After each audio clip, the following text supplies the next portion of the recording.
The morning bus ride to Frick Junior High was crowded and hurried and didn't coincide with Gary's conception of a placid morning journey and the start of his school day.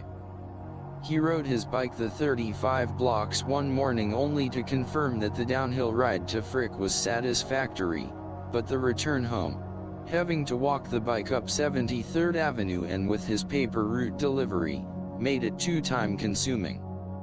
Discontinuing his morning bus ride more thought, the solution became obvious. It would entail some adjustment to his morning routine, but also would involve a person who dwelled in an autonomous world, set in his ways and not easily moved to chance. In essence, his solution was conceivable. The only question was asking his dad if he could drop him off at Frick on his way to work. It was done. The question asked, the answer given. Tomorrow morning would introduce a new morning presence. The young man's new arrival time at school was 7:20 a.m., Gary discovering the administration office was open, also finding Mr. Tabor, a PE instructor, opening the gym early. He soon found arriving at school early has its advantages. He could seat himself in the office and finish uncompleted homework assignments, or faring to the gym, requisitioning a ball to shoot baskets. Also soon discovering a former Burkhalter elementary classmate, Paul Pierre, also arrived early, seating himself in the office, the two often comparing homework assignment results.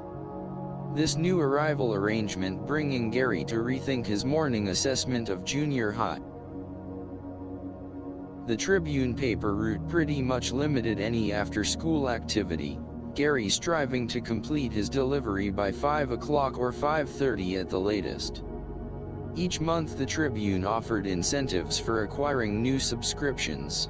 Those carriers who succeeded in acquiring new subscribers were awarded points toward prizes, and often excursions to exciting destinations.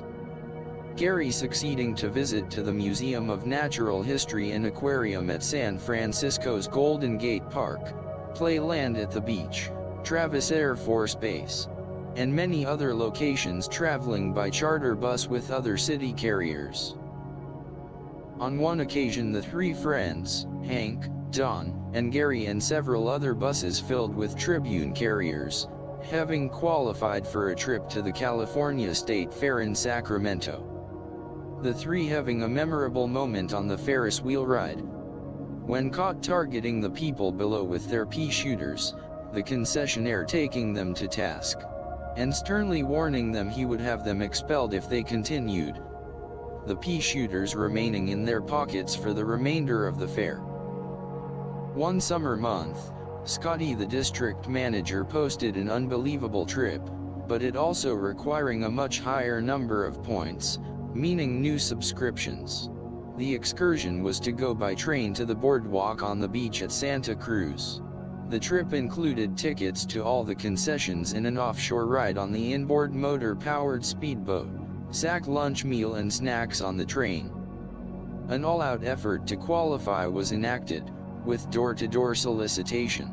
Scotty supplying transportation for a group of the boys to other Oakland neighborhoods in the evening hours. Gary found the concerned effort paying dividends, qualifying for the trip, but soon discovering that with the good news was the bad news. The good news being he qualified, but the bad news, he was the only one from the LW district to achieve a trip. His dad dropping him off on a Saturday morning at the Southern Pacific substation at 73rd and San Leandro Boulevard. He could tell by the old engine-type locomotive and the number of cars that in all likelihood this wasn't a normal scheduled train. This was his first time on a regular train, having made many trips on the electric A train across the Bay Bridge, but was looking forward to the ride itself and a new experience. From his window, he immediately discovered that the passing view revealed community-slighted trash area adjacent to the tracks, but once entering the terrain of the Santa Cruz Mountains, the scene changed. Gary was surprised that the train actually stopped on Beach Street adjacent to the boardwalk, he and the other Tribune carriers disembarking. The solitary youth, not knowing anyone else, deciding to go it alone, spending a somewhat doldrums day.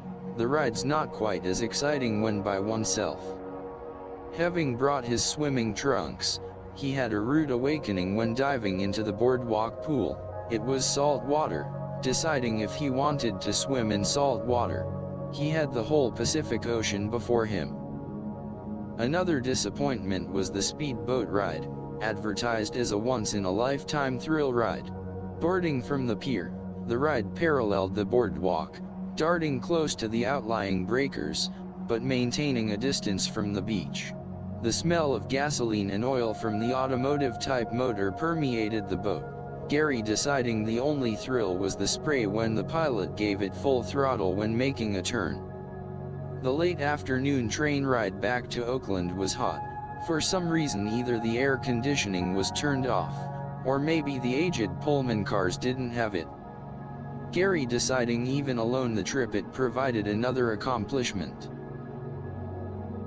When Life magazine published a story about 50,000 people attending the Soapbox Derby in Akron, Ohio, it fueled an idea in the young man's head.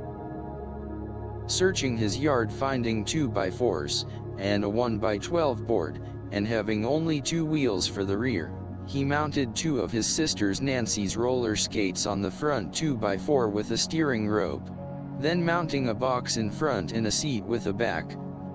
Don and Hank followed with their own downhill transporter, but with far less inventiveness.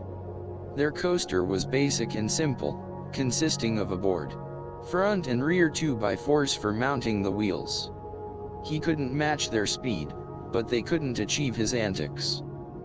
When navigating a turn, the skates would slide sideways, sending the coaster into a sliding turn, providing a much more convivial ride.